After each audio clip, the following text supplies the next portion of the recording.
you ever use that button? I'm sorry. Do you ever use these buttons here for the volume? Yeah, but I didn't know I could do it for this. It's pretty cool. Yeah, so let's just do that, and so we're at like. Yeah, I hardly ever use it, so I'm not very good at So it. yeah, it's just so you know, it's function F12 is up. Okay. All right, and I was thinking of So now, further testing, I'm going to go to that link and see. Well, yeah, I want to do that. I can even do that on here. Well, I guess Actually, I don't want to. rather than doing that, let's just use this because we don't want to mess up our situation here. See it, right?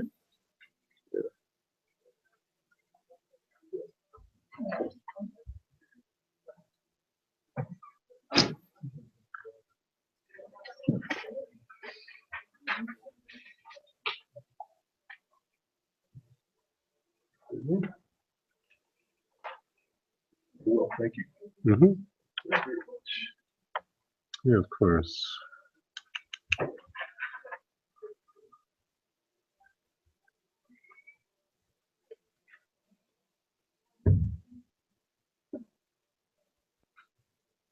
How's the campaigning going then? It is going well. Yeah. I am in Philadelphia, not the Petra trip. Oh, nice. So I imagine his That was campaign is nice going quite well. thinking. No, this happens to me. That's Yeah, because we run the same. right. I think, oh my gosh. Oh yeah, he's doing Done the fine, I same think. thing. Good. Of course, you're, are you the one that does the running the film for them, right? Yeah, I've been doing video for a Yeah. number of local groups. I guess I don't come around enough. You know, we're basically the same build, same kind of haircut. Yeah, Tall white exactly. men with virtual Tall audience. guy, yep, exactly. Yeah, it is. Yeah. I was having it was nice of you to take your time out of your campaign.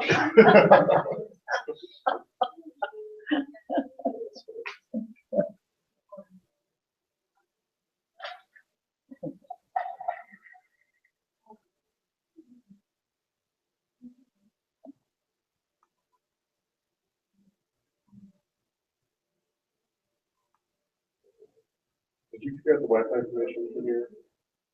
I haven't. Yeah. I went to my settings and it said, but I couldn't, have you? No, it's ask. I figured, but Yeah. I thought, well, Yeah. I might have been speaking rhetorically. yeah.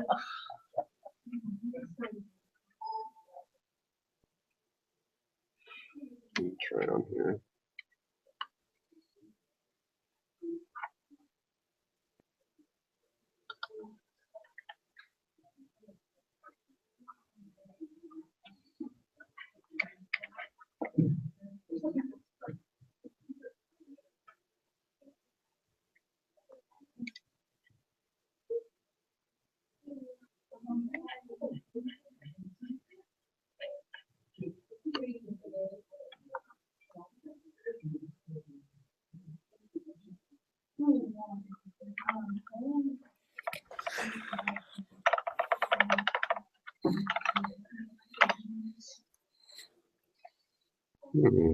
Some function.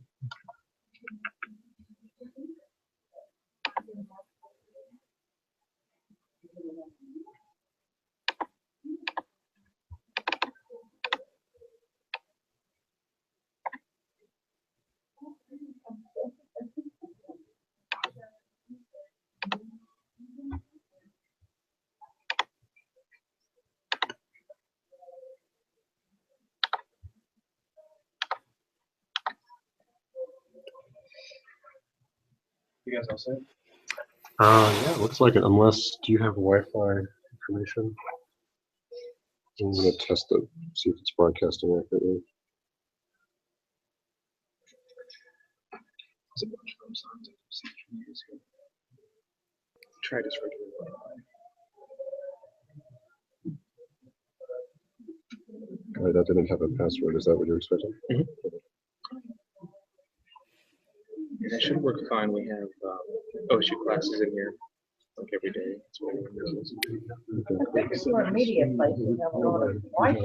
Well, I can't see his face. Mhm.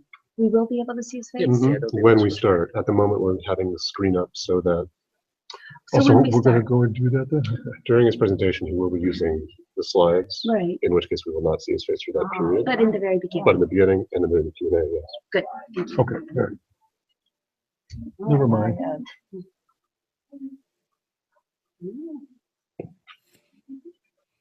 Hey, folks, Check your, if you have your smartphone with you, you might want to check and see, go onto Columbus Community Bill of Rights Facebook, if you are on Facebook, and see if the link is working, just to give us a little feedback. If you're not, if you don't have a smartphone, that's fine. It looks like it's working, but we're gonna be, live feeding, it's gonna be on live feed, and we're gonna be able to retain the link. So that folks can actually, it will be on, YouTube. So we'll put that on the website, we'll put it on our Facebook page, and so it will actually record it, and it's working. Looking good. Thanks, Amanda. So it's working, so we'll be What's the able best to, Wi-Fi for them to use? refer people to this Someone just leave the Wi-Fi. actual presentation. That's the free one, isn't Thank there? you, thanks to these tech guys. Content thing that we still come on in. have. Fun times. Is it capital? Is it capitalizable? No, all one word. Fun times are movies and fun. It's positive for Wi-Fi. I think that's the strongest one. We get it for that pod belt.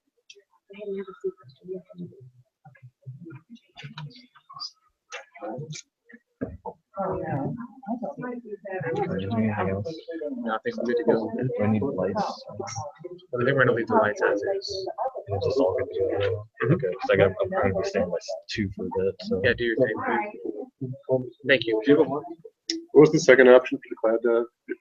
It was movies, fun. movies and fun. It wasn't. It wasn't fun times. No. Is it capitalized at all? I don't feel like that. Do you think fun? Maybe F1? Yeah, I think, actually, yeah, try this, try fun times. Capital. But I'm not sure. I have to go up and check the actual. I haven't used it today. Start recording when I ask, can I do this in my introduction? So that it's what is part of Mhm. Yeah, if you stand essentially where he is, the little camera will pick you up and that'll be on the side. See what's coming on the fly. It's like Okay. which is why the card is up, so that we're not just staring at the picture of Mark, like waiting. Pardon me. So, No, sorry. And, right, because That's okay. on this, so that which broadcasts is, which, no, it's easy. So if you want, just do it for me. okay, I'll just stand here and then clicking this. Now this image is live to the viewers at home. Now Mark's screen is live to the viewers at home. So just click between those two boxes. It is to stay here. I will do that, yeah. in case you- See, that would work out better. No, saying authentication problem.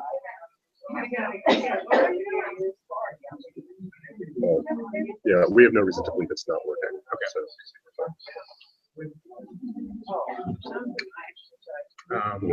we didn't want to do this earlier, but we could just test on the local machine.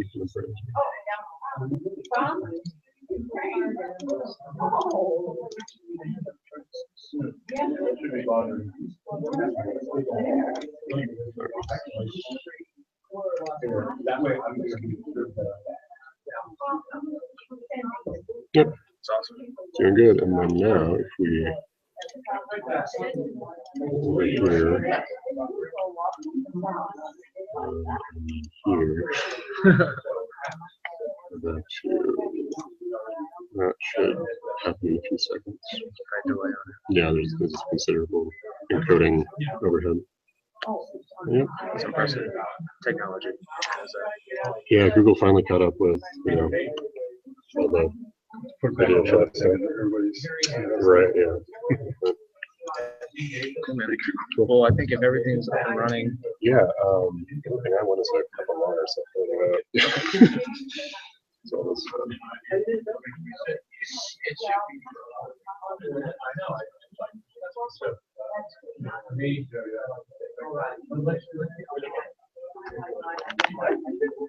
I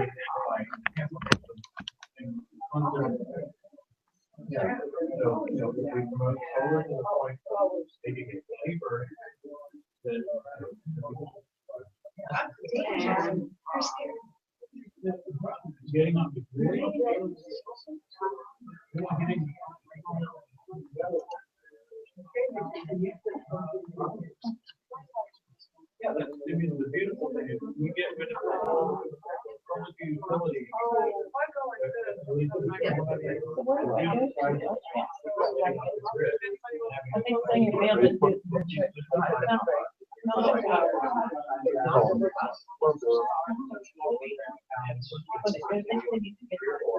That's the website, that's not. Oh, okay, but that's the. I don't You go to know, it's too Facebook. long. Yeah, I no, got no. it from somewhere. Maybe even on the other side.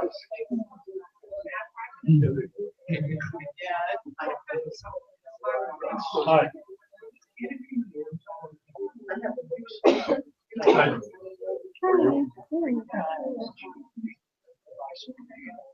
Hi, how you doing, Greg? Good, how are you?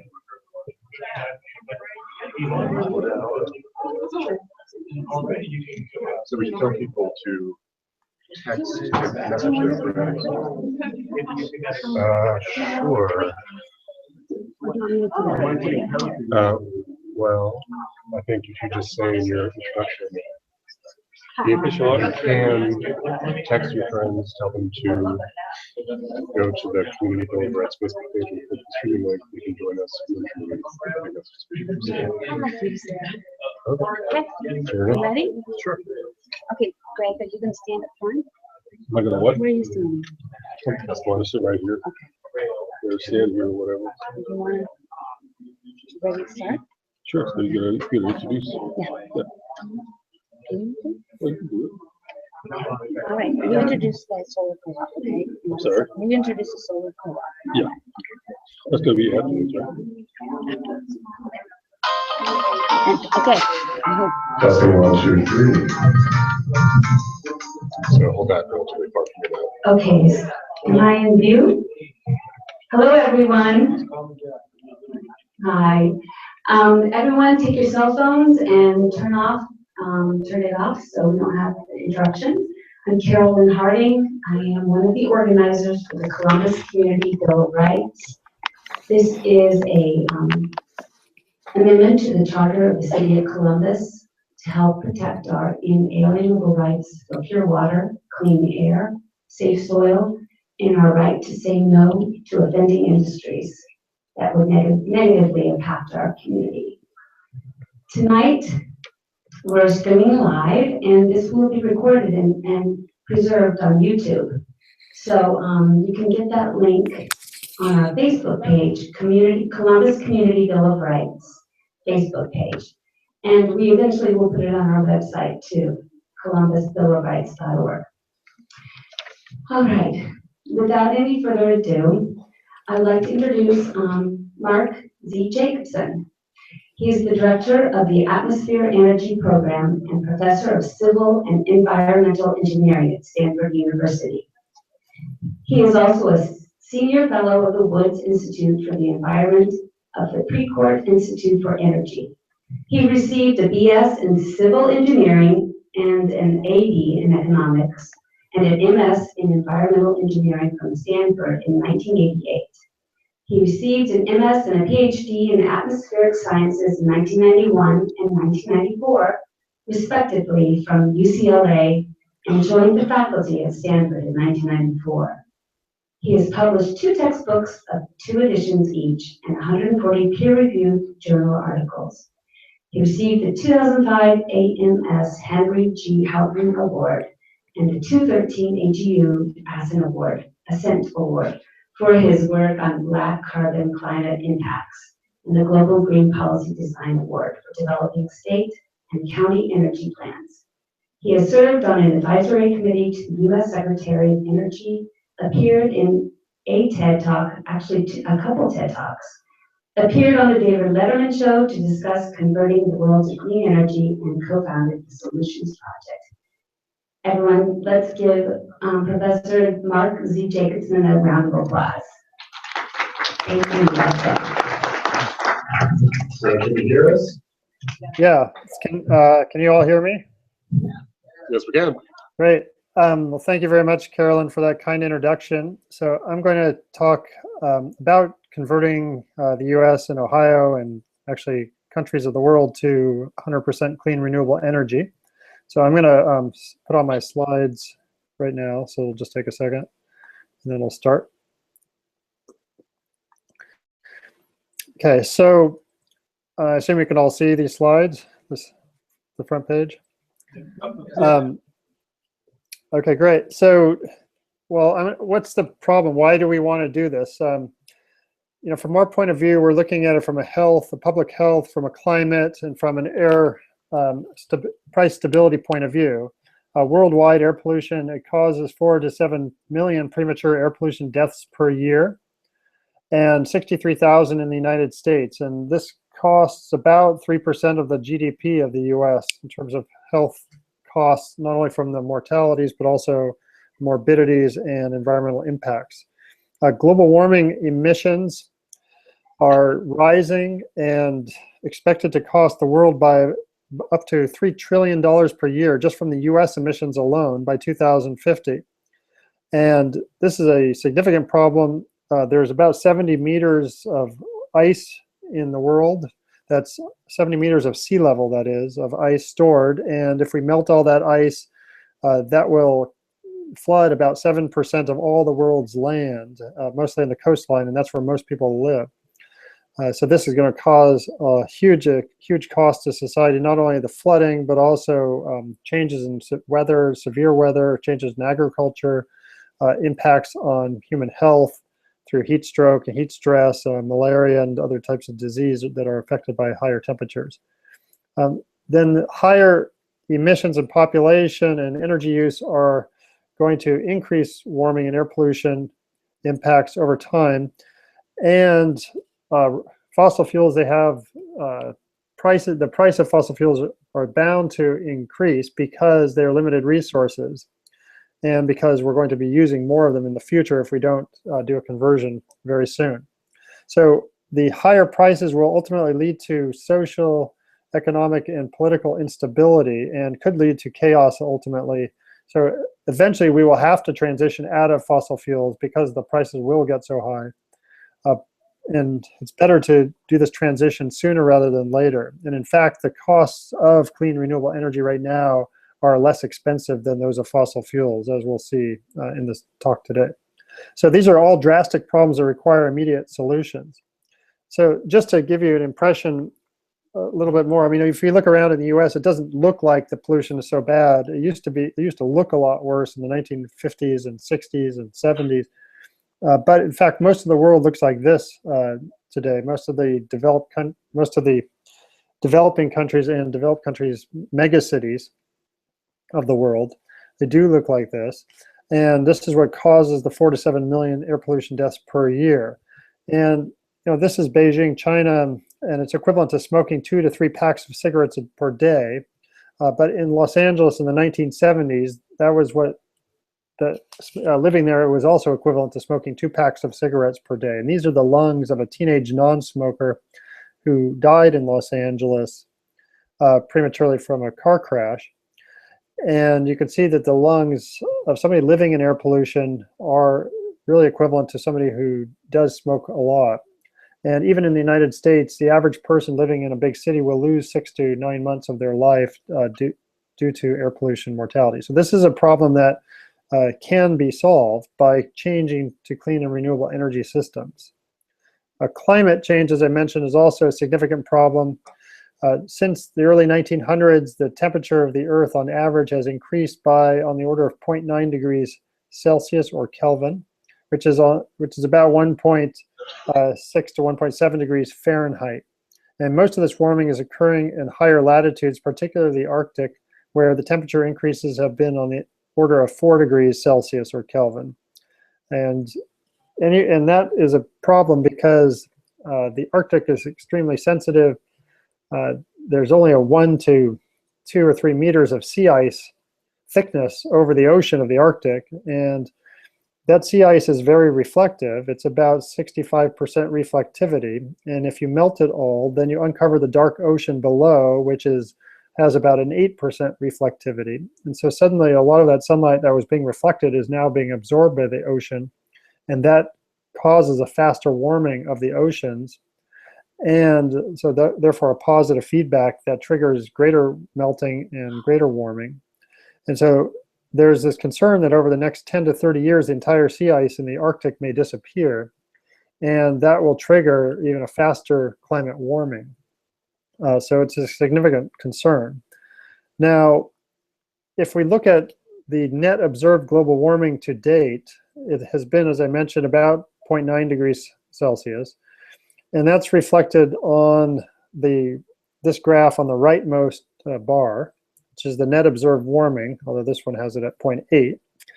But that's really the sum of warming due to greenhouse gases, which is the left tall bar, over 2 degrees Celsius, plus soot particles, which are dark black carbon or brown carbon particles from diesel exhaust, jet fuel, kerosene burning, biomass burning, biofuel burning. These are dark particles that absorb sunlight directly, so they act differently from greenhouse gases. They heat the air then directly once they absorb the sunlight.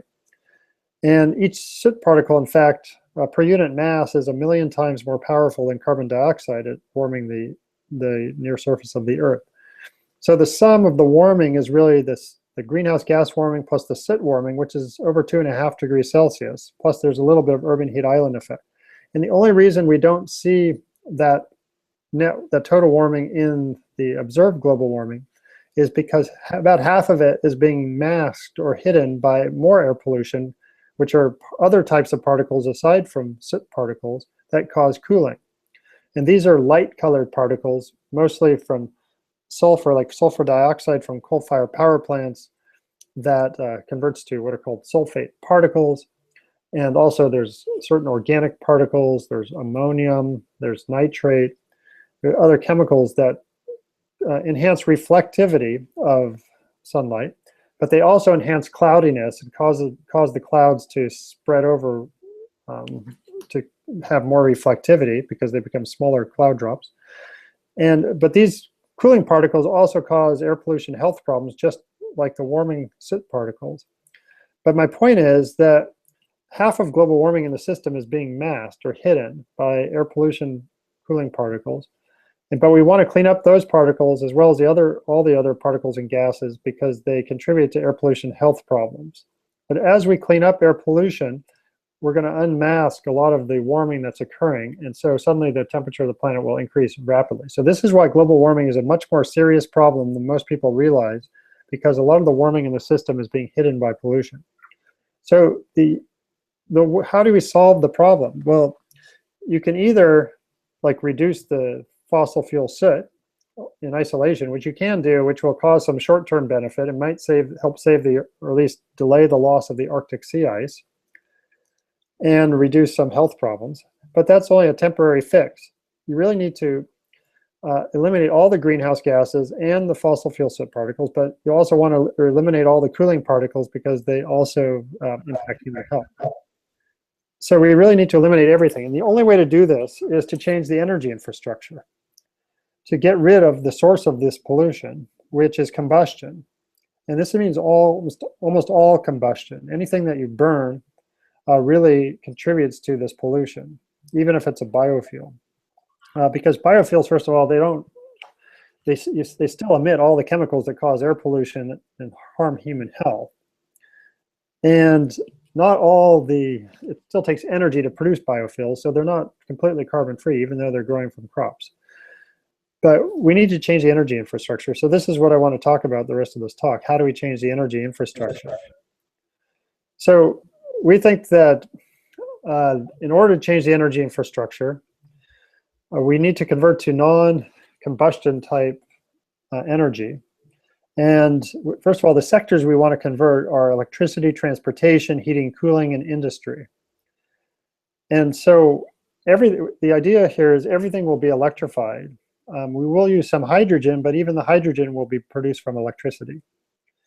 And so the electric power sector will really electricity will be produced by what we call wind, water, and solar technologies, or wind power, solar photovoltaics, which could be either on rooftops or in power plants, concentrated solar power, which is usually located in desert regions where you have light that focuses off of a mirror onto a central tower to heat a fluid. The fluid then becomes very hot, but can be stored and used at night. When you want to use that fluid to produce electricity, you run it by water to heat the water to produce steam, to run a steam turbine, which generates electricity. The nice thing about concentrated solar power is that you can have storage of solar, so you can produce electricity 24 hours a day and night, even though the sun only shines during the day. In addition, we'll have geothermal power for electricity, and also geothermal would be used for heat, but here I'm just talking about electricity. Hydroelectric power, but we'll be using existing hydroelectric, not building new big dams. We may have some growth that will be increase the efficiency of existing hydro. There might be some additional run-of-the-river hydro, but we'll try to be careful not to build big dams because a lot of people will be concerned about that. And we'll have some tidal and wave power. Now, for transportation, we'd use electric vehicles primarily, which are powered by wind, water, and solar technologies. We'd have some hydrogen fuel cell vehicles, where the hydrogen is produced by electricity. For long distance trucks, we would have a combination of hydrogen fuel cell and battery electric. For aircraft, we would use cryogenic hydrogen, which is hydrogen that's under high pressure and low temperature. And the space shuttle, for example, ran on cryogenic hydrogen to get into space. But that would probably be the last thing to shift out, would be large-scale aircraft. For heating and cooling, we'd use existing technologies, heat pumps, electric heat pumps, some electric resistance heating, solar hot water preheating, and the heat pumps can be run in reverse for air conditioning. And for industry, we'd electrify that as well with all sorts of electricity technologies that exist. Now, you might ask, well, we'll need some storage because the wind doesn't always blow, the sun doesn't always shine.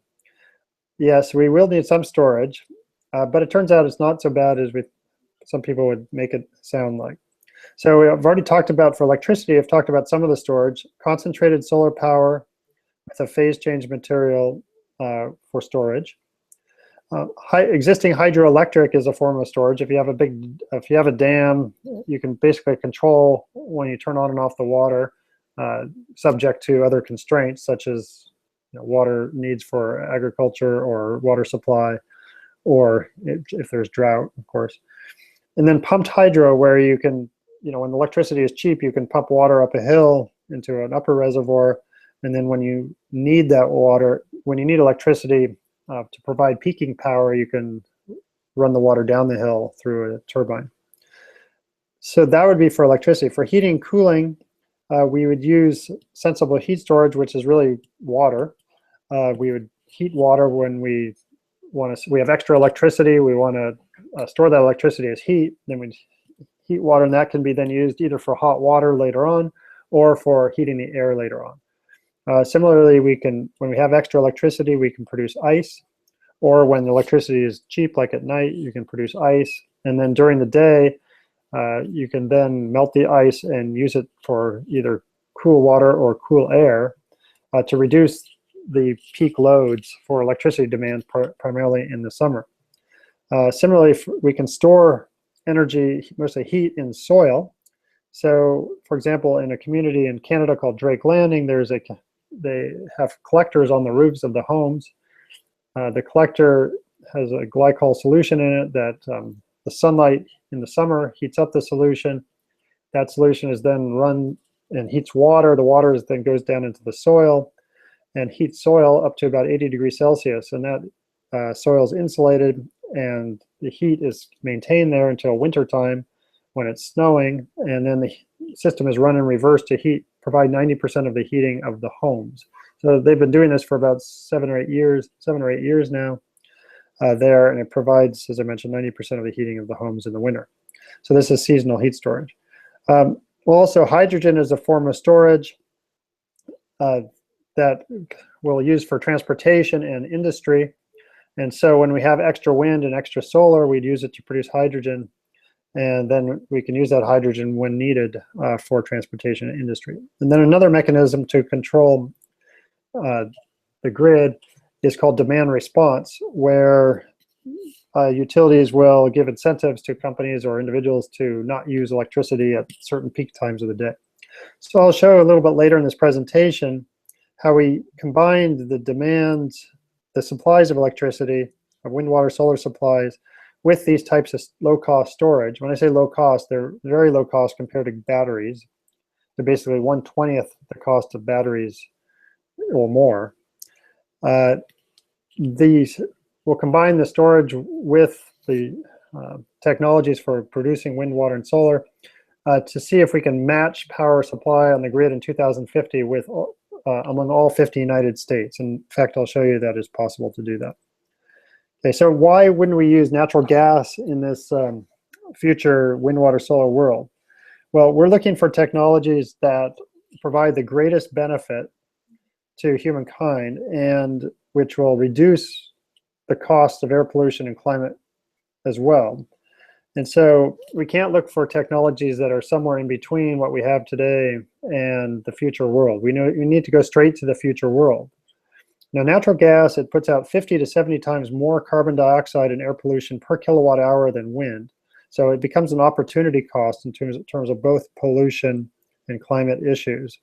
And methane from natural gas is one of the main contributors to Arctic sea ice, as is the black carbon from flaring of gas. The mining, transport, and use of gas also causes 5,000 premature mortalities in the US per year from the air pollution impacts. A lot of that's from the mining, during the mining process and the transport process, there are a lot of emissions from conventional fuels. And even during the use of natural gas, there are emissions that all contribute to these premature mortalities. So I mentioned 63,000 total premature mortalities in the United States each year from air pollution, and of those, 5,000 are from the natural gas system. Hydrofracking causes land and water supply degradation, enhances methane leaks as well. And you can see from this photograph on the left of this picture that natural gas just causes huge devastation to the countryside. There are over 1 million gas wells in the United States. And if we want to power 50% of the entire United States in 2050 with wind, we would need actually only about 400,000 onshore wind turbines. And so you get, compared with over 1 million wells that have to be drilled for gas just to maintain our current, it's small percent of the total energy supply. And so the land use devastation due to it is so much more significant than a clean renewable energy system.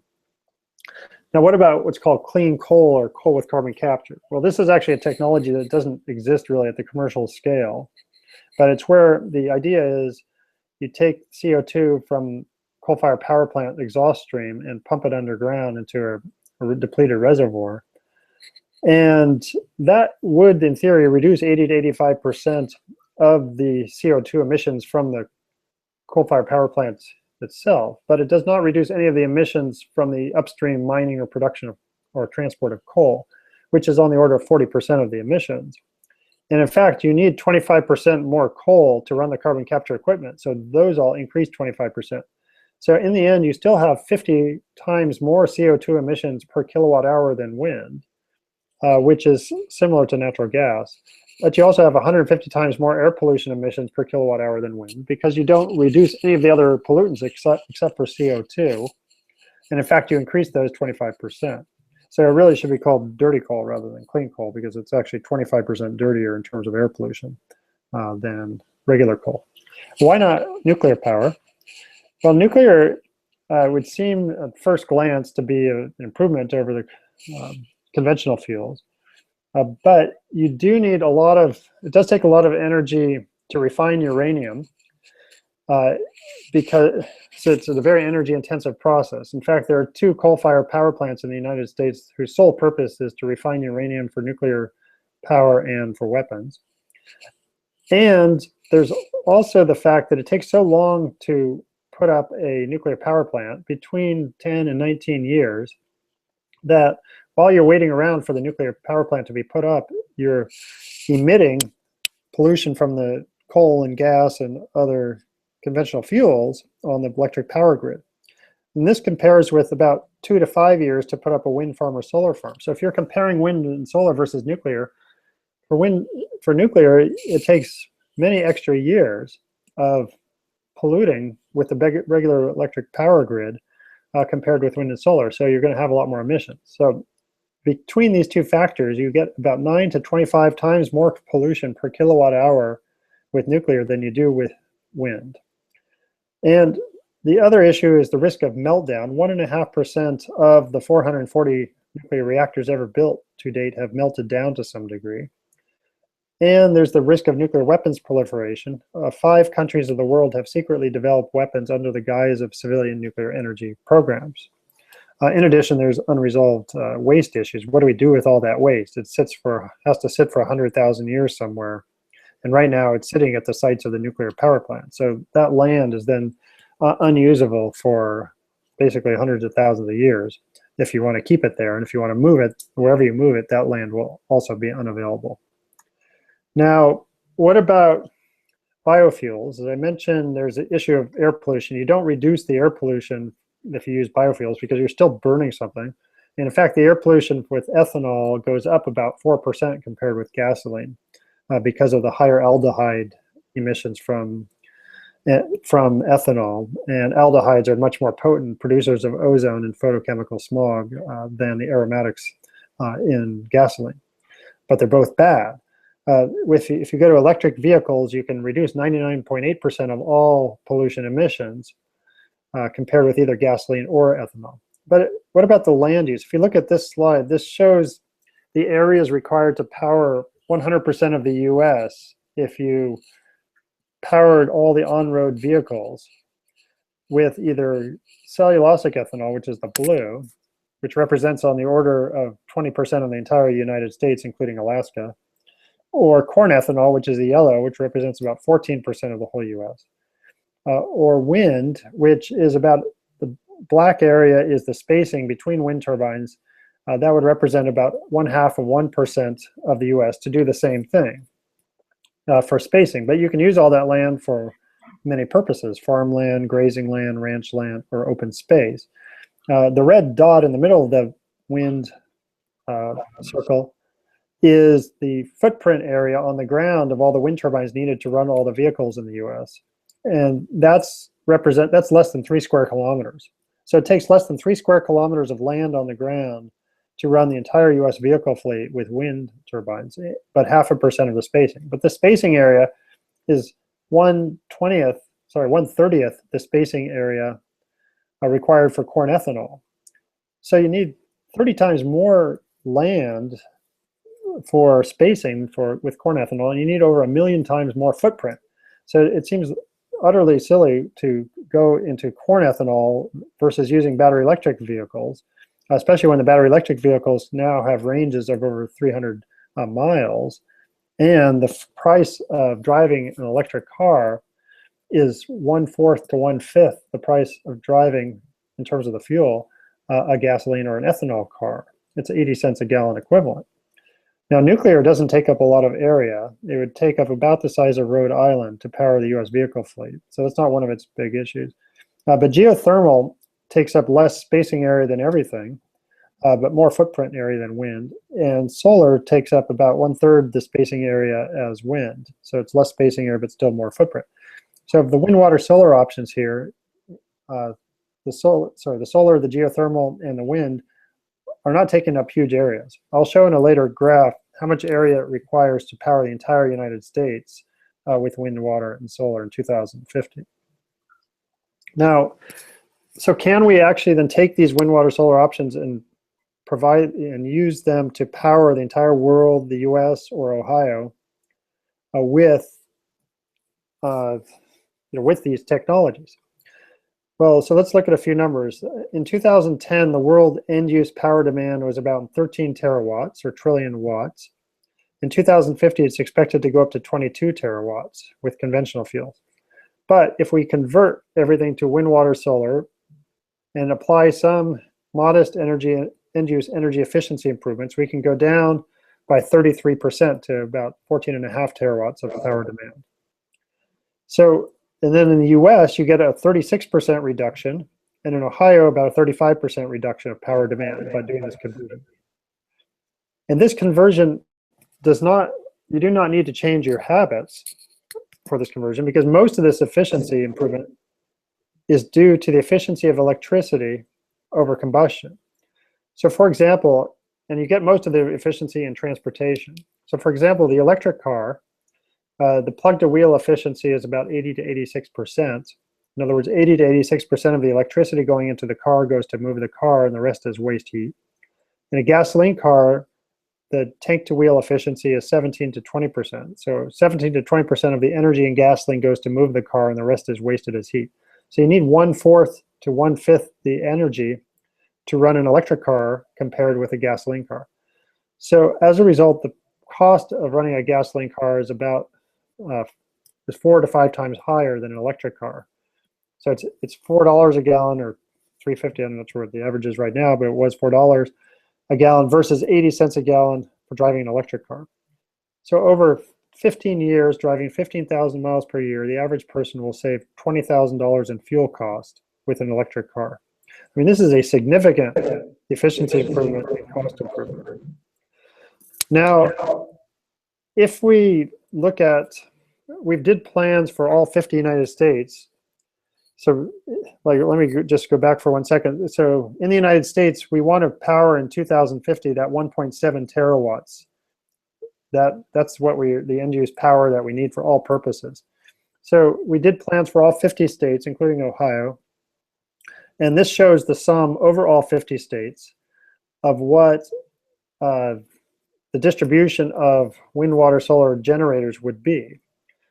And so we'd get 31% of all the power for all purposes from onshore wind. So that's about 350,000 onshore wind turbines.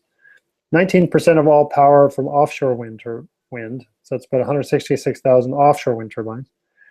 And then about 4% residential rooftop PV, 3% commercial government rooftop PV, 31% solar PV power plants, 7.3% CSP power plants, 1.2% geothermal power plants, 2.8% hydroelectric, and then 0.5% of combined tidal plus wave. This is over the entire United States.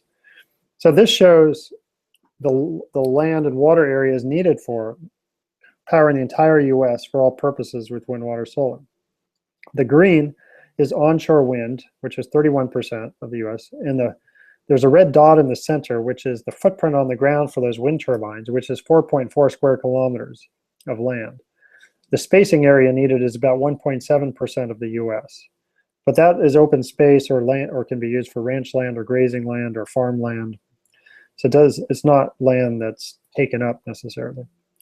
Offshore wind is another 19% of the load. Photovoltaics plus CSP and power plants is 38%. That's that red dot, the orange dot on the bottom. That's 0.35% of the US. And then rooftop PV is the yellow, and that's like on existing rooftops. That would be 7.2% of the US. And then you can see the other areas as well. So we're talking less than 0.5% of the US for footprint and 1.7% for spacing for powering the entire US. This does not account for the elimination of all the gas infrastructure, the oil infrastructure, and the coal infrastructure, as well as the nuclear and biofuel infrastructure for energy purposes. This just counts for what you'd need to be added. Now, you might ask, is there enough solar energy in the world and wind energy? Well, it turns out there is way more than you need. Worldwide, there's over land, there are 340 terawatts of solar power available. And that's over 23 times the world end-use power demand needed in 2050. And in the United States has more than its average share of solar. So there's plenty of solar to power the United States on its own for all purposes, or the world. But the key is you need to have enough solar when you need it and enough wind. So you don't want just solar because it is pretty intermittent it actually helps to have a combination of wind and solar and hydroelectric and geothermal combined with storage to be able to match the power demand. So it's not just the quantity, it's actually when you get it and also how you can combine it with storage. Now with wind, there's also plenty of wind. There's 70 to 80 terawatts of wind available over land in high wind locations. And that's over 5 times what you need to power the entire world for all purposes in 2050. In the United States, in the Great Plains, it's referred to as the Saudi Arabia of wind because there's so much wind there. Also, offshore the East Coast, it's a huge wind resource. And then in the Great Lakes, you have a lot of wind, and a lot of other places there's significant wind. Now, I wanted to talk just briefly about, I mentioned we did a study looking at, can you actually match all the supplies of wind, water, and solar with the demand in 2050 with our 50 state plans? Because this is a critical question. The question is, will the light stay on? Because the wind doesn't always blow, the sun doesn't always shine, and people are concerned that it will be very costly to try to maintain reliability on the grid. And first of all, the grid in 2050 will be a lot different because we'll have electrified everything, but we still need heating and cooling. We still need energy for heating and cooling, and some of that will come from electricity directly, and some will come from just solar heat directly. So the first step in such an analysis, well, the other thing is when you have all these wind turbines, we'll have 350 to 400,000 wind turbines on land and another 150 or 60 offshore. They compete for the same wind. And so, if you have one turbine, you can get with a specific wind speed, you can get a certain amount of energy extracted from that. But if you put 2 turbines next to each other, they're both competing for that same energy. So there's a little less energy is available to both of them, or sorry, a little less energy is extracted by each one compared to if each one was alone. But imagine having lots of turbines. So we decided to test, how much the competition of these wind turbines for the same energy in the wind would affect their actual power output. And we did this by putting all the wind turbines we needed, which were around 500,000 plus, into a climate model and extracting the kinetic energy individually from each one and allowing that extraction to affect the kinetic energy in the wind. And we found that when you do this, we end up losing about 8.5% of the total power compared with if you treated each wind turbine alone, which wasn't too bad. It could have been worse, so it could have been a lot greater loss. But we have to account for that loss of power, and along with other losses such as transmission and distribution losses. But we did this also to be able to get a time series for each location in the United States of every 30 seconds over 6 years, what that wind output would look like. And we combine that with solar output from the same model every 30 seconds.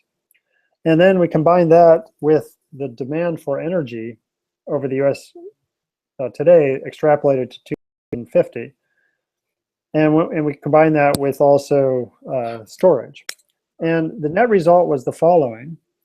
We found that we can match the demand for energy exactly every 30 seconds for 6 years. And this shows the result for the whole 6 years, but it shows the monthly average. It doesn't show every 30 seconds on this graph, the top one. It shows the red line is the total supply of energy by month over the 6-year period. And the blue dots, are the total demand for energy plus the losses plus the changes of storage. And they are matching exactly in the monthly average. The bottom panel shows the same thing, but for a 4-day period, and the increments are every hour. So we were able to match every hour in this case. But in fact, we were able to match every 30 seconds for 6 years without any loss of any load doing this. And I'll just show you one more. This was another 4-day period, which shows every hour on the top. And the red line, which was the supply of energy, is broken down into solar and wind and hydroelectric on those 4 days in the second panel here. And the blue dots are broken down on the bottom panel into continuous lines of showing the showing the demand for energy, the change of the storage, and the losses. So it's hard to read this, but I just wanted to point out that we can match the demand with the supply, and we can match it exactly and keep it reliable. And the cost of energy in this case, for not only the electric power generators, but also the storage devices, but also the transmission and distribution costs, was between 11 and 12 cents per kilowatt hour. And the mean price of electricity today in the US is 13.5 cents per kilowatt hour. And in Hawaii, it's up to 38 cents per kilowatt hour. So, you know, we're talking about that the cost of the electricity can be kept low. And we also calculated that the cost of conventional fuels would be similarly around that same cost, except the conventional fuels are also causing another 6 cents per kilowatt hour increase due to their health and climate costs. So even though the direct costs were similar for a wind, water, solar system with conventional fuels in 2050, the additional health and climate costs were way higher for the conventional fuels. And so this is why it's worth doing this conversion immediately. Now, if we look at Ohio, we break down Ohio. This was, and keep in mind, this is just one potential scenario. There are many possible scenarios for converting the energy infrastructure of a state. But for Ohio, we'd have a lot of onshore wind. 45% of all the energy in 2050 could be onshore wind, 10% offshore wind, 6% rooftop PV, 36% solar PV power plants, 3% CSP power plants, 0.1% hydro, and this exists, and we don't have any, there's not a lot of geothermal resources. This is for electricity, geothermal resources, and no tidal wave. Now, that 0.1% hydro, as I said, is existing. So mostly it would be wind and solar powering Ohio for all purposes. Now this assumes there's no imports or exports of electric power for all-purpose energy. But in fact, in reality, there would be imports and exports, so that makes it easier, in fact, to do this. But this is as if you wanted to do it, the state all by itself. This is what's needed, about 19,000 onshore wind turbines, 2,900 offshore wind turbines. And you can see the numbers for the rest of these. But you know, the land area is going to be, in all cases, less than 2% of the land area of the state. There was no state where it would have more than 2% of the state.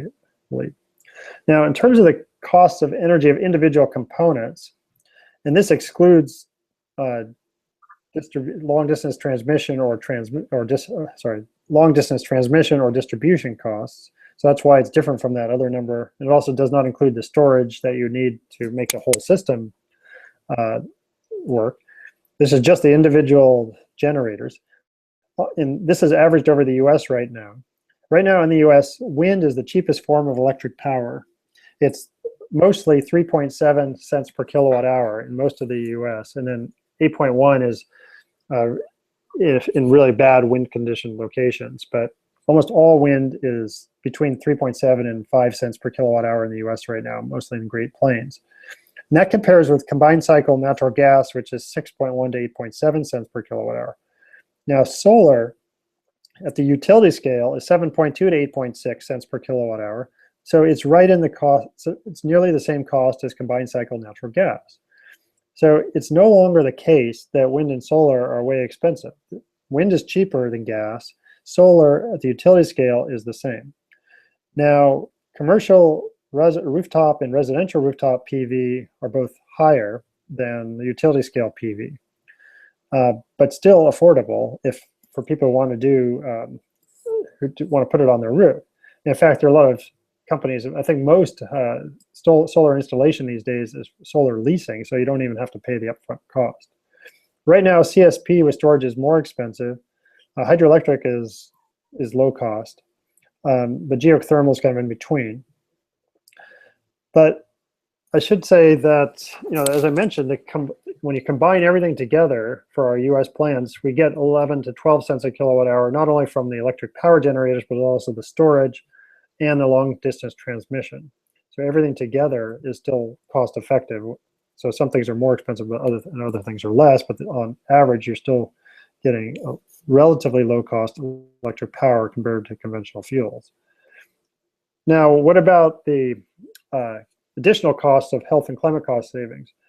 As I mentioned, you get 63,000 air pollution deaths per year in the US. That's equivalent to about $510 billion per year in health costs, or 3.2% of the US GDP. What about jobs? There'd be a creation in the United States of 4.5 million 40-year construction jobs and 2.2 million 40-year operation jobs. So that's 6.7 million jobs compared to about 4 million lost jobs. So there should be a net job creation. Some states will have net job losses, but most states have net job gains. In terms of the timeline for transition, we'd want to convert everything by 2050. If we don't do this conversion, we go along the business as usual line, where we increase the US power demand from 2.4 to 2.6 terawatts. But if we do the conversion, we can reduce 0.7 terawatts due to the efficiency of electricity over combustion, another 0.2 terawatts in end-use energy efficiency improvements. So that gets us down to 1.7 terawatts, which is the 100% line. And we satisfy that line with 50% wind, 45% solar, almost 3% hydro, and 1% geothermal, and then a tiny amount of tidal and wave power. But we need to do a conversion of about 80% by 2030. And to do that, we really need to start now in converting so that all new energy and transportation and heating, cooling industry are wind, water, solar as soon as possible, but no later than 2020 or 25. And then we gradually, so we'd have all new energy every year would be clean, and then we'd gradually replace all the retiring existing plants and devices. We have to speed up the retirements of some of them, but by more effective policies. So if I wanted to summarize all these plans for the whole US, we'd reduce, if we do this conversion across the US, we'd reduce power demand 36%, eliminate about 3% of GDP in health costs, another $3.3 trillion per year in global climate costs. We'd create about 6.7 million jobs while losing about 4 million jobs. We'd use less than 0.5% of the US land for the footprint and 1.7% for spacing. And combining the wind, water, solar technologies with storage, demand response, and transmission, we'd have a cost of energy of 11 to 12 cents per kilowatt hour is the cost. This does not mean that's the price that you'd receive, because there are also, on top of that, there are taxes and other types of charges that utilities will dream up. But there are barriers to doing this, not barriers that can't be overcome. But some of these barriers include the upfront costs are high, because wind, water, solar technologies, they have high capital costs but zero fuel costs, whereas fossil fuels have lower capital costs but high and rising fuel costs. So you have these upfront costs. There are transmission needs, and that's not a technical or economic issue. It's more of a zoning and social issue, because a lot of people don't want transmission. But we'd use a lot of existing transmission, try to beef up those lines, but you would need some new transmission. But on the other hand, we can eliminate pipelines, which are similar issues in terms of zoning. But there are lobbying and political issues that need to be overcome, because there are a lot of people who have current investments in the current fossil fuel energy infrastructure, and they will not want to change because that will hurt their own well-being. Although it is possible for people in this fossil fuel industry to shift out of it and to go into clean renewable energy, as a lot of people have done already. Materials will not be limits. I do want to just point you to some content that, if you're interested in further information. We have been developing these energy plans, we being at Stanford where I work, and a lot of students have helped, and also at other universities, at UC Davis and Cornell in particular. But then the Solutions Project is a group that I started along with Mark Ruffalo and Marco Krapels and Josh Fox, and has now grown to a lot of other people that tries to take these energy plans and educate the public and policymakers about them, and to provide more information and media content. So at the Solutions Project, for example, there's an infographic map you can go and click on, and that will pop an energy plan. I should point out that the new data I just showed you today is brand new, and it hasn't been translated into the infographic yet. That will be on the Solutions, that is on the Solutions Project website. It will be soon. I also want to point out that the Solutions Project has produced some videos. Like, for example, there's a video that I think we'll be able to show if we have time in a second. And also, the new cartoon is going to be coming out, although I don't think you can access this website yet, but that's where it will be located. It'll be a cartoon about clean, renewable energy. There's another website I'm giving you here about a petition where this group of Oz said, do we want to convert to 100% renewable energy? And within a few weeks, there were like 2.3 million people said yes, they do. And then one more site, if you could, such a long site, I don't know if you can write it down, but if you're interested in the actual papers and spreadsheets for all the data that I showed you and a lot more, that's this website here. So I think right now I'll stop, but I don't know if we have time right now to show this video, or if you want to answer questions first and then do that. Either one is fine with me, but there is a short video that would be great to show you about the Solutions Project. Hi, Mark. Mark? Hi. Is this on? How was your time? Because we'd love to get questions and answers probably before the video, so folks that have questions can go ahead and ask them. What do you think? I'm running fine with time, so it's no problem. So what's your recommendation? Questions. You might, well, I'll be able to answer questions. So I think maybe share the video first to get that out of the way, and then we can answer questions as people have to leave. All right, we're going to play it now. Okay, I'm going to stop sharing the screen here. Yeah, go for it.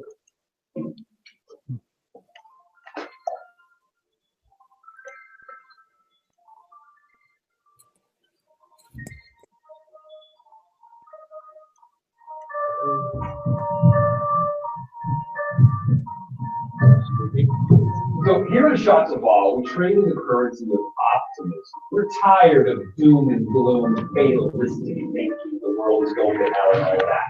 We need solutions to address the great challenges of humanity. As I believe in boundless humans are curious species whose memory ability to relate and decide future scenarios.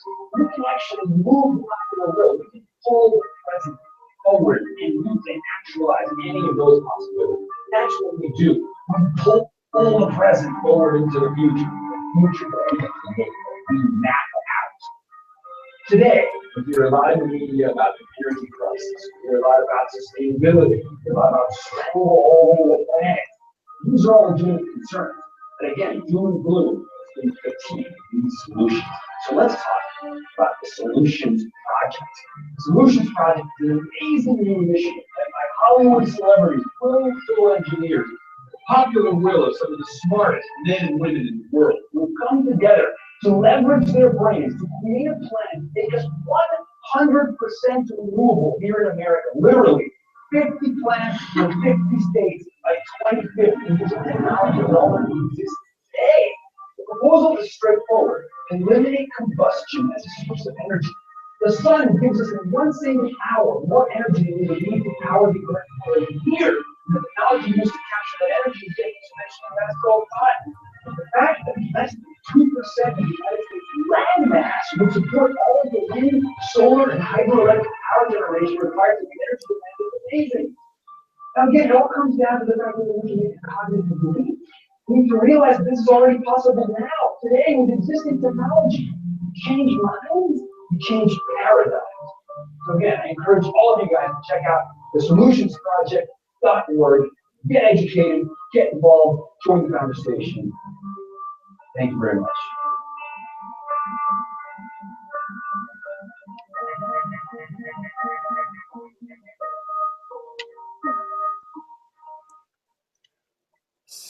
So, yeah. So I'm happy to answer any questions if you have them. Okay. Folks, if you have a question, you can come on down here, and so that Professor Jacobson can see you and ask a question. Or we also have this mic that I can bring it to you, but he won't see you. What's that noise? Okay, we have a question here. So we talk a lot about how we want the answer, right? We're bliss junkies chasing the ultimate truth. But think about it, aren't we? This YouTube got on autoplay. Sorry about that. That's a good question. Hello, thank you very much for the presentation. It's very informative, even for someone who is not a science guru like yourself. My question is, well, first I'll start with the fact. We know that part of the problem with going sustainable energy, as you mentioned, is hampered by huge businesses who prefer not to do too much of the changing that this would take. Have you challenged these persons, met with CEOs or the shareholders or anything like that, and spoken about what can be done and what needs to be done because our world's in danger? Well, I mean, we have spoken with, we being the Solutions Project, have spoken with lots of businesses, and there are categories of businesses that are very on board with changing everything. And some of them are surprising. I mean, actually, Walmart has a policy, or at least had one a few months ago. I don't know if what they have right now, but they had a policy or have a policy to go to 100% renewable energy for all their stores.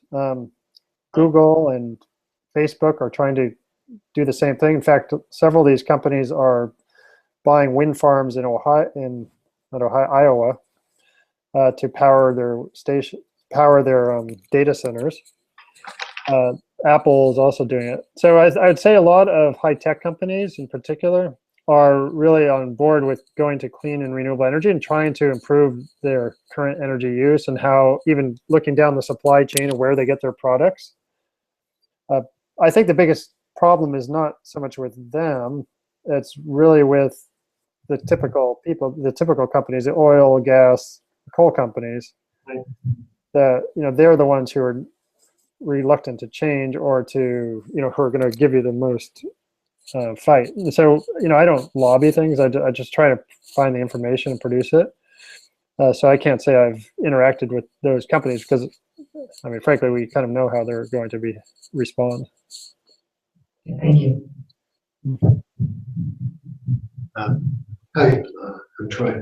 I have questions about the technologies, and I guess the way I want to say it is, like, with the fossil fuels and stuff, we got it on this course, this path, even nuclear, a while back, innocently enough, and now we're realizing that there's mistakes, so I guess we're gonna have to go through those growing pains with wind and solar.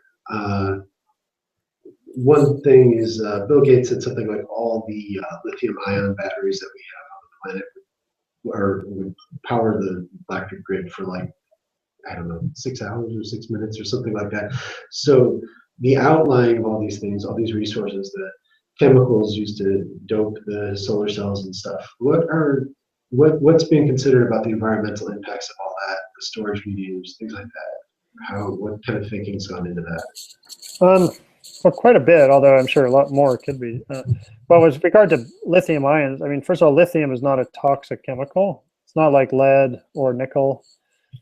So it's less, I mean, although there are other chemicals in batteries that would cause problems. So yeah, batteries would need to, but like Tesla, and I'm sure other companies that will use a lot of batteries, they have recycling programs that they're putting into place. I mean, they're very concerned about it, just like for the same reason you mentioned, that people are going to be scrutinizing them very carefully, and so they want to make sure it's done right. With regard to solar, there are also chemicals that would go into certain solar cells, And again, they would have to, at the end of their life, they would have to be recycled properly.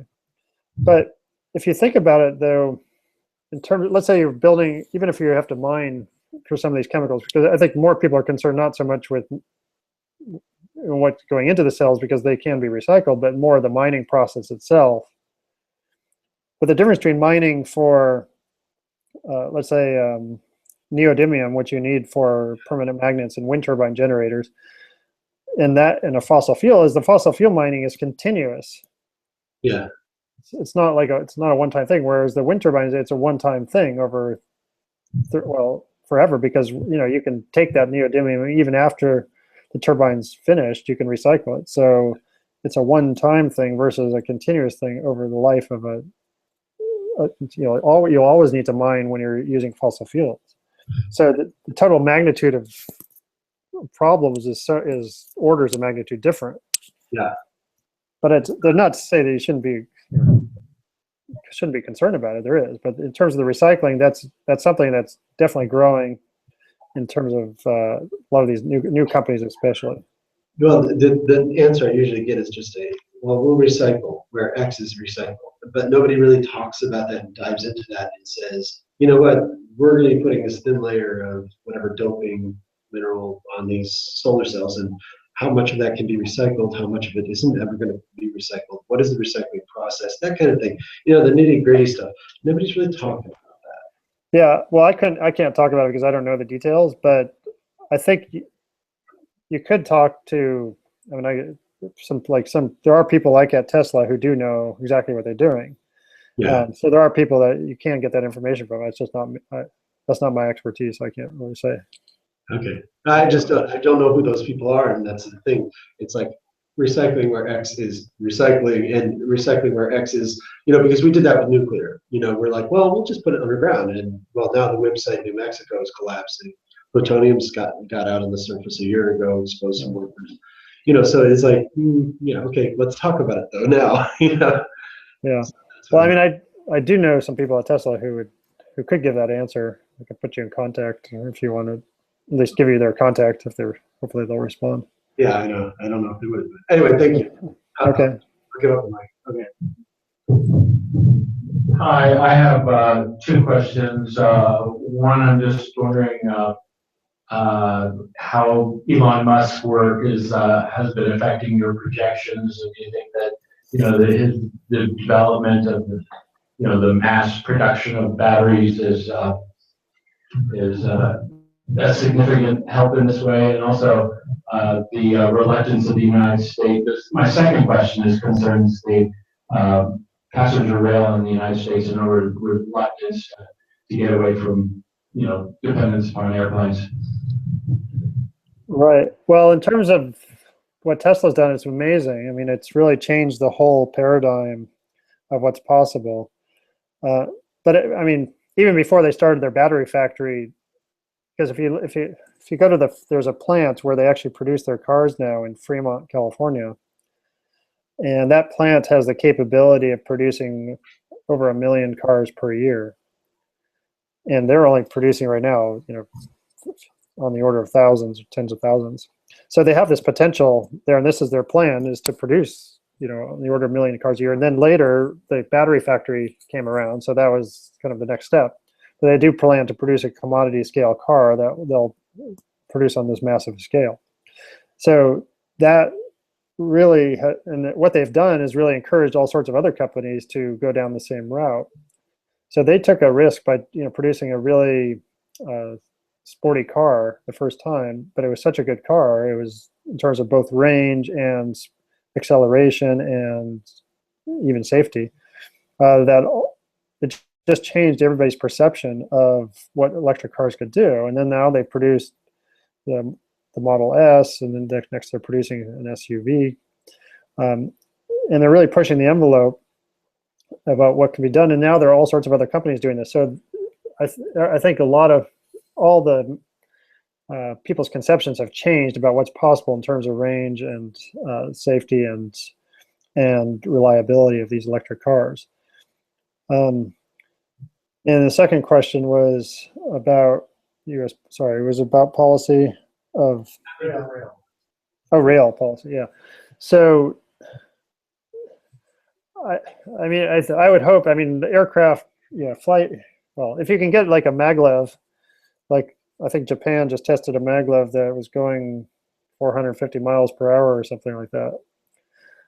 That kind of transformation in the US, or it's kind of rail in the US would certainly get people to use trains a lot more than they do right now. I can't say what's going to happen in terms of, I certainly hope people, use a more efficient form of transportation, which I think is rail. But that requires kind of combination of building the infrastructure, but also making it easier for people to commute to the rail places, for short-term rail, that is, short distance rail, as well as, long distance rail. Then I think, faster trains would probably help as well. I can't say how things are going to go there, so I'm a little wishy-washy in answering that question.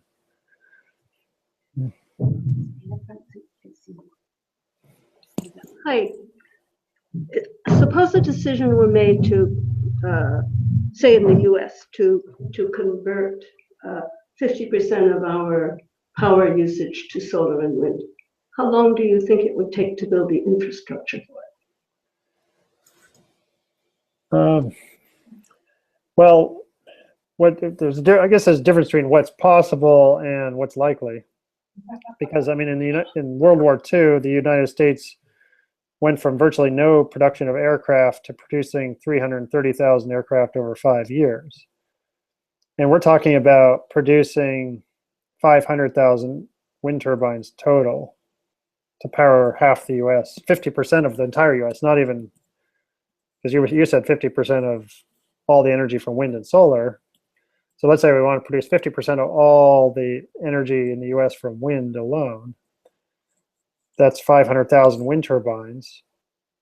Well, we had the capability of, 1940 to produce 330,000 airplanes in 5 years, and airplanes are more complicated than wind turbines, although the turbines are a lot bigger. So it would, I'm not saying it will be done, but it could theoretically be done in 5 to 10 years, but more likely we'd spread it out. We'd try to ramp it out so we can get, in the next 15 years, we can get 80% of that. That's really what the goal would be. And how much fossil fuels would it take to build that infrastructure? Well, less and less the more the wind that was built, and solar. Because, as we get towards 100%, then, if we're at 100% clean energy, then zero fossil fuels. But if we're at 50% clean energy, then 50% fossil fuels would be used. But so there will be some expenditure of fossil fuels, but that's accounted for in our numbers, in our calculations of the climate emissions. Wouldn't it increase the fossil fuel usage by a lot while that's going on? No, well, it depends where you're building it, and if you're in Washington State, which 73% of the electricity is from renewable energy already, it's not that much. Or California, where you got 20 or 30% from renewable energy. Depends, if you do it in West Virginia, where it's a lot of coal burning, it would be more. So, but as I said, as you build it out more and more, there's less and less of each additional wind turbine is going to use less and less fossil fuel. But you have to do that to get to, eventually you'll get to a point where you have zero emissions of fossil fuels. So the pathway you get there, I mean, you could probably strategize the most efficient pathway where you're emitting the least by putting in the states that have the most renewable energy right now. Yeah. But on the other hand, you want to create jobs everywhere, so there's going to be some trade-off in that. Okay. But that's an important problem to think about, how to strategize that transition. Thank you, Mark. Stand in front so that you can see him and they can see you. And keep this like this.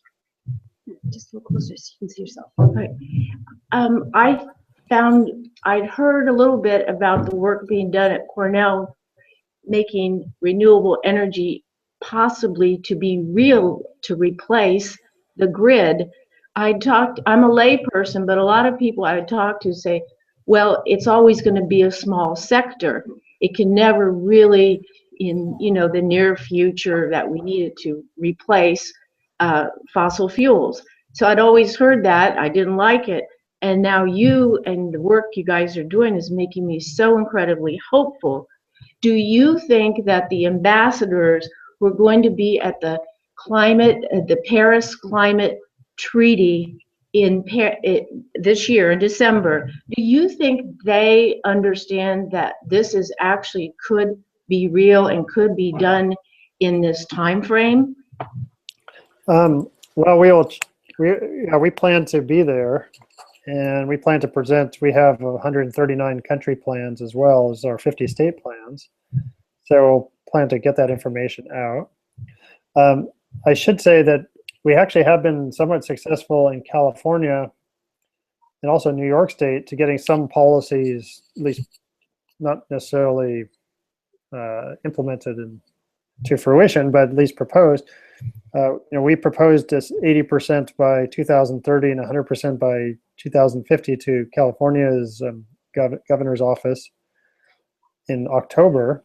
And then in January, he agreed to go to 50% by 2030. So that was 60% of the plan was he agreed to. So this was great. I mean, it's a good start. It's not fully what we'd like, but it's a start. And then Governor Cuomo of New York, actually the year before, we had proposed 5 first steps to what New York could do, and he adopted 3 of them. And so that was also a good step. So, I think if we can get in front of politicians, we have a chance to at least get some movement. I mean, it's hard to expect that they're going to agree to doing the whole plans, but that would be ideal if we can get an example in one state or country where they do this, then other states and countries would hopefully there's a bandwagon effect where it just cascades. Because the fact is, it is cheaper, and you stabilize energy prices by doing this. And then, in fact, I can show there's some evidence to the stabilization of energy prices. If you look at the 10 states in the US with the highest fraction of their electricity from wind, which start with Iowa and South Dakota with about 30%. Those states, the cost of electricity went down by 0.1% over a 5-year period, the last 5 or 6 years now. All the other states went up 8% in the price of electricity. So you stabilize the energy price because there's zero fuel cost of wind or solar. And so there's an advantage of this in the long term, in particular, to go to wind, water, solar. And I showed on a data of how the cost of wind is already it's half the cost of gas. So it's not like the same; it's half right now. It's the cheapest form of electricity in the U.S. So, why wouldn't you go towards more wind if that's the case? That's great. I hope that word is out at the Paris climate talks, and they're just like, hey, why don't we do this and stop global warming? Yeah. Is there any way for you to be there at the Paris at these talks? I mean, I'm actually planning in my schedule to try to be there because it is nice, even though I don't lobby for these things, it's nice to be there and be able to talk about it and, provide the information to people who would want clarification. Great. Mark, how much more time do you have? We have about 3 or 4 more people that want to ask. I could do about 10 more minutes. Okay, great. All right, so I have 2 questions. One is about the hydrogen economy and to see what kind of role hydrogen would play, especially considering we could get organic forms of methane as we transition away from natural gas. And so if you want to answer that question first, because the second one's unrelated. Okay. Well, hydrogen is less efficient than using electricity directly. Like if I want to use hydrogen in a fuel cell car, I have to first use electricity to produce the hydrogen, then compress the hydrogen, then run the hydrogen through a fuel cell, and there are all sorts of losses. So it's actually 1/3 the efficiency as using electricity directly in a battery vehicle, but it's still more efficient than an internal combustion engine. So it'll turn out we'll have about, I think it's around 24% of our energy use will be for hydrogen production and use. And that's both in transportation and industry primarily. So, but it's useful, especially for long distance trucking where you don't have to refuel. I mean, because, you know, one of the disadvantages of electric cars, which is actually being eroded now, you know, if you have a long distance truck, you don't want to be stopping every, you know, it could take a while to charge. I mean, it takes for 300 miles on a Model S at a supercharger at 440 volt, it still takes 1 hour to charge. Now you could do battery swapping, which is really fast. You could do it in seconds, but there's not an infrastructure yet for that. The alternative is, you know, have some combination of electricity and hydrogen for long distance. So there are some applications also in industry, you know, you might use hydrogen for high temperature processes too. So there's an advantage of using that. So I think there is a role for hydrogen, but we'd like to electrify everything as much as possible. So you use electricity, and only when it's not so useful, then you use hydrogen. Okay, thanks for the clarification. And then the second question is about recently New York State proposed, or actually passed legislation to inhibit utilities from getting into solar panel like installation, and except on some exceptions for utility scale kind of applications. But so do you see that as maybe kind of slowing down the process of that conversion from conventional fuels to renewables? And also, do you think that piece of legislation is a good thing when it comes to creating jobs for smaller business companies? Well, I might maybe I misunderstood that, not the question, but the policy. But I mean, the idea was to keep the utilities from getting a monopoly on this, and so that would actually allow private investors, and so it would actually encourage a free market. So unless I'm mistaken, I think that's actually a good thing, but I know some people are concerned about that for some reason. So I think it's good to have competition that will keep the prices down. And so I don't know if that answers the question. Yeah, just I guess basically because, you know, they get millions of dollars, billions of dollars continually to, you know, because they're providing electricity. So they would just have a lot more capital to make that conversion a lot quickly. And they can also come back to the regulators and say that, you know, we installed this many solar panels. Can we have a rate increase so that we can pay for those? And then they would be able to, you know, install more a lot quickly than the average small business could do. Right. Yeah. So, yeah. So it seems like there are a couple competing factors here. I mean, I think the concern is really that they would get too much of a monopoly, and then like they have right now in a lot of places, and so it would really push out a lot of small investors. But on the other hand, yeah, you're right, they have more capital. So I don't know how that's going to play out, so I can't, without really modeling it or I can't really figure out what's going to happen, what would be the best policy. Yeah, just to comment on that, I guess because in Arizona, they're offering like $30 rebates for the rooftop solar that they do, $30 a month if you have on their roof. Whereas for leasing programs, you get $5 to $10 savings. So they're kind of pushing out leasing in Arizona. So. Yeah, well, leasing they should not push out leasing. Yeah, I know in Arizona, their lawmakers have been trying to push out solar for a while. Yeah. Okay, here we go. Hi, Mark. I really appreciate your presentation today. I live in the University District, and I just recently, as I was listening to your presentation, and you made reference to a town in Canada, and to further your use of the aspects that this gentleman before me had mentioned, maybe if there were some of the conservation districts like garnering those roles that the technical retooling could provide, then we could try to provide a model like the Canadian model in a situation like they are in, with maybe some of the findings with their capacities. Are you using the example from Canadian as a multi-tiered approach where they have a community that transitions slowly off? And well, the Canada example is just an example of storage for a community called seasonal heat storage. So it wasn't really looking at the speed at which that could, well, that turns out it could be installed pretty fast. So it's just like any other residential rooftop solar, and then plus some geothermal storage of the heat. Projected 4.5 million types of jobs that we were.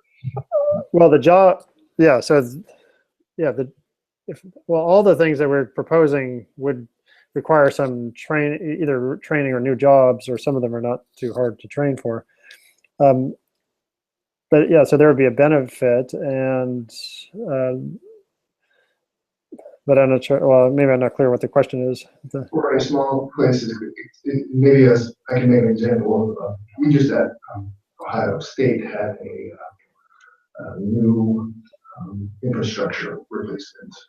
And for university districts, particularly, I worked at a school for a while, and I talked to the director today about the energy standards going to be adopted next month on certain appliances. And I wouldn't have known that most of what is established in a small conservation district around an institution might require there to be example that you can provide to retain jobs. So that's mostly what my question was regarding, if we could use the example that we gave in a way to. Yeah, well, I think in terms of retaining jobs and retraining, I think that would, it was great to do that, and it would have to be done like on a project by project, or well, in a state there could be a whole organization who's devoted to doing that. Or on a university campus, that's another way to do it. And in fact, our university shut down a gas plant last month that provided 80% of the 80% of the electric power, but also provided 80% of the emissions. So we actually reduced our emissions 80%, and it's being replaced by a combination of storage, heat exchanging, and solar and geothermal power. And so jobs will be created, even though there's a few jobs lost in the gas plant you're running it, there jobs will be created in each of these other sectors and running the new plants.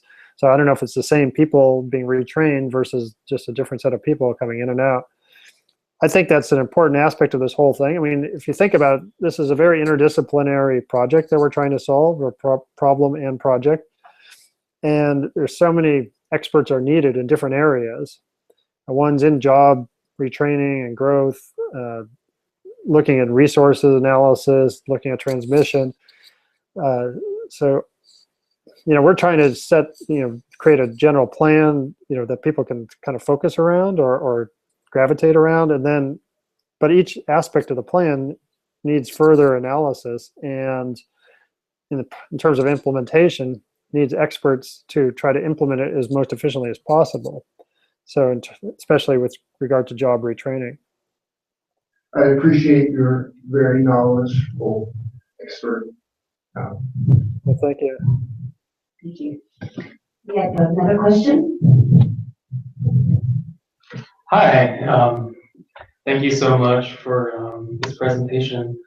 I'm a recent OSU geography grad, and if I recall correctly from your presentation, almost half of the global warming has been blunted by soot and other particles in the air, cooling particles. Almost half a degree Celsius since 1750. Yeah, well, the warming has been about 0.9 degrees Celsius. Right, man. I was wondering what is the residence time of these particles? Oh, the particles have very short lifetimes. They're on the order of weeks to months. So if you that's a nice thing about them. If you stop their emissions, their levels in the atmosphere come out really quickly. But the problem with black carbon is that even though it has a short lifetime, it's continuously emitted. So as long as you're continuously emitting it, it's always going to be there. And plus, per unit mass, it's 1,000,000 times more powerful than carbon dioxide at warming. So even though there's a very low amount of it in the atmosphere, it is very effective at warming the planet. Conversely, the cooling particles are also very effective at cooling, even though there's not a lot of it in terms of total mass. But yes, but the nice thing is if you control their emissions, their impacts are seen pretty fast. Whereas if you control CO2, it has a lifetime of between 50 and 60 years. So after 50 or 60 years, you get about 38% of it's left over still. Whereas, after 50, 60 years, there's no black carbon left. Great, that's very illuminating, thank you. One other quick question is I wonder, beyond the 50-year time scale, I've heard a lot of people saying that an economy predicated on exponential economic growth is incompatible with sustainable energy. So I wondered if you just have any thoughts on that. Well, if it were exponential, I mean, I think at the growth rates we've projected out to 2050, accounting for population growth and energy growth, but you do have efficiency tied into there as well. I mean, we think, with the numbers, at least by 2050, we think with the growth projected that we can do this conversion. But there's plenty of wind and solar. There's 23 times more solar alone than you need to power the entire world in 2050 for all purposes. So we have a ways to go before we reach the limit of the natural resources. Hopefully between now and then we'll asymptote out and not have exponential growth worldwide. Through a combination of efficiency and changing habits and better urban infrastructures, better transportation infrastructures, just less energy loss, combination of things. So I'm not pessimistic. I mean, I think that a lot needs to be done to actually get things stable, but knowing the numbers, knowing what they are now, I mean, I'm optimistic it can be done and it can be economically done. It's just, but the main concern is that there's so many people who are resistant to changing. If you really want to make this change, you need people on board. Everybody has to agree to do it, or most people have to agree to do it. And that's the key. If people agree to do it, it can be done. But if you're going to have so many blockades in the road, then it'll really be slowed down. And you see this already with offshore wind development. All these blockades that groups come out, and they turn out to be groups who favor nuclear power or natural gas. They try to pretend they're like citizens groups, and they put up all these complaints. Thanks so much. Hi, Mark. Thanks for being here today with us. I've spoken directly with someone in Ohio who has enough money to finance a wind farm in her rural county, and she looked into it, and what she's told me in speaking with me is that there's not enough wind in Ohio. And the numbers I think that you showed, that you believe that 30% of our power can be generated by wind, and how can I get that information to her? Who are the contacts or websites or whatever you can provide me? Well, the first numbers would, I don't know if you have a copy of the presentation. I can certainly send it to Carolyn. Maybe she can distribute it out. But the last page, very last page, is the website of the papers. And so, in fact, well, if you go to my website, you can also just locate it, or maybe send me an email and I can point it to you. But it has all the numbers in terms of the wind resources by state. But also, actually, but a more direct is the National Renewable Energy Lab, NREL, has maps of state by state wind resources. And so they'll have Ohio's wind resource based on exclusions. That they do it in a lot of detail about accounting for what's the raw resource, and taking out exclusions, taking out rights of way, taking out, sensitive wilderness area. So they'll come up with what is the raw resource, and they'll have maps of where the resources are. So there are wind resources in Ohio. I mean, it's actually pretty reasonable. But you can look at the maps, because it's the resource at 100 meters that's relevant. I mean, you can look at the surface and it might seem it's too calm, but you really need to know what's going on at 100 meters hub height. Is it possible that in her county that's not a great placement for those? Oh, it could be, yeah. There are a lot of counties that don't have very good winds at all. I mean, you want winds that are. What? Those maps will show that. Yeah. Oh, yeah. Maps will show where they're good and where they're bad.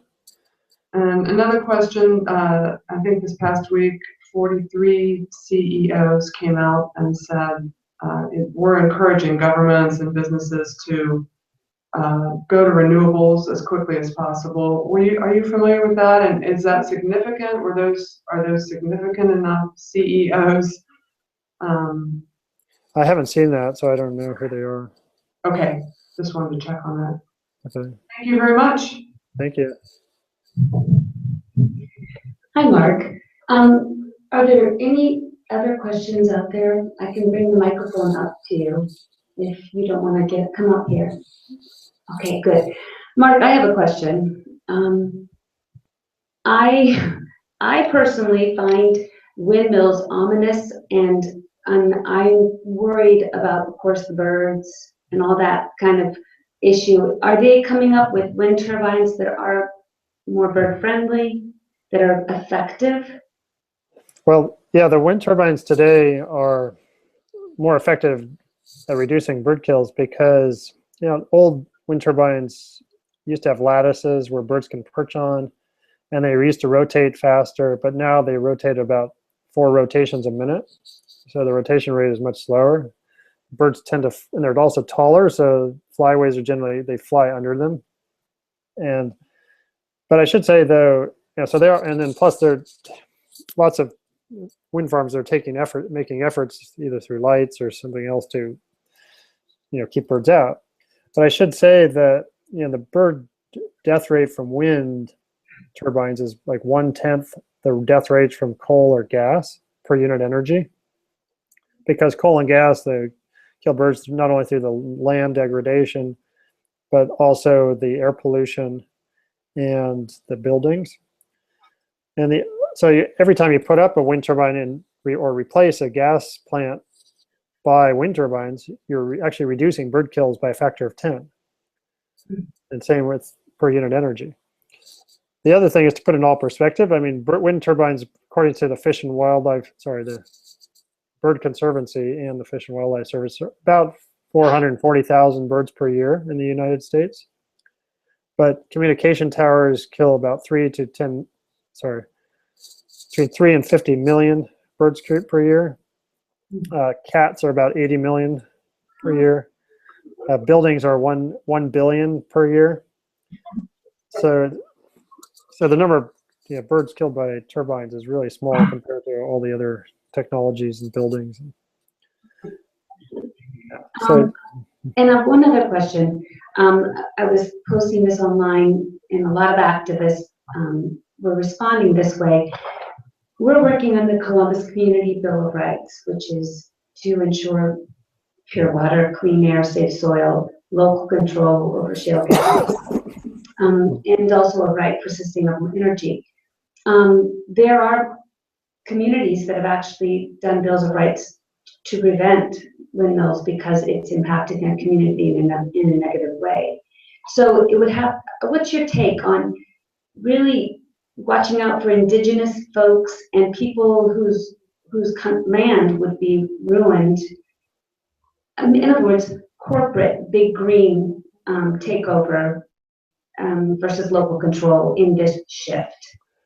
Well, I mean, a lot of wind turbines in the Great Plains go up on farmland, so farmers benefit because they lease their land. They get the land on the ground is it's a pole that has a 5-meter diameter, so it hardly takes up any land, and you get like $10,000 more per year. So they love it. I don't know. I think it only benefits people who have the resource available. And there have been studies of property values, one by Lawrence Berkeley Lab and one by the UK, somewhere in the UK, that they looked at property values near wind farms, and there was no statistical change when there was a wind farm near a community versus not. Whereas when you put coal and gas, property values always go down. So, I mean, nobody wants to add anything to the countryside. So I'm not saying that it's good to develop things, because I don't personally like open space and not having to see anything. But I mean, what would you rather have? Would you rather have wind turbines or having gas mines drilled, and then people leave, and they've cemented it up, so they permanently destroyed the countryside. I mean, once they've drilled a gas well, they put cement casing. That casing is going to stay there. And then to prevent it from leaking 5% of these casings leak immediately, and 50% leak over their life. And then they cap them, and then they disappear, and the things are still leaking. So you still get leaks for hundreds of thousands of these, over 1 million of these gas wells. And so that's the trade-off. Do you want them people to just keep drilling all over the entire United States until there's every square foot has a gas well, or do you want to do something clean and renewable? And I think it's a trade-off. And once people understand what the benefits and costs of the different technologies are, you got to pick one or two or three and go with it and try the best you can, because otherwise you're stuck with the rest of these conventional fuels. So I think there are groups that have been trying to, been against wind, and they try to make up all sorts of things about the birds and the sounds. They also say there's like low frequency sound or something. But the fact is, you can look at property values and they haven't changed. So if these were real problems, then you would see that reflected in the property values. I think your project has given a lot of us great hope that we can actually shift into truly clean, renewable energy. In Ohio, we've had this, pseudo clean energy of natural gas touted in a big way. And so we're really concerned about our water, how much water is being used in fracking and forever gone in the water cycle. And we just really appreciate your work and your time. And I think that's it for tonight. And just let's give Dr. Jacobson a hand. Thank you so much. Thank you. Thank you so much.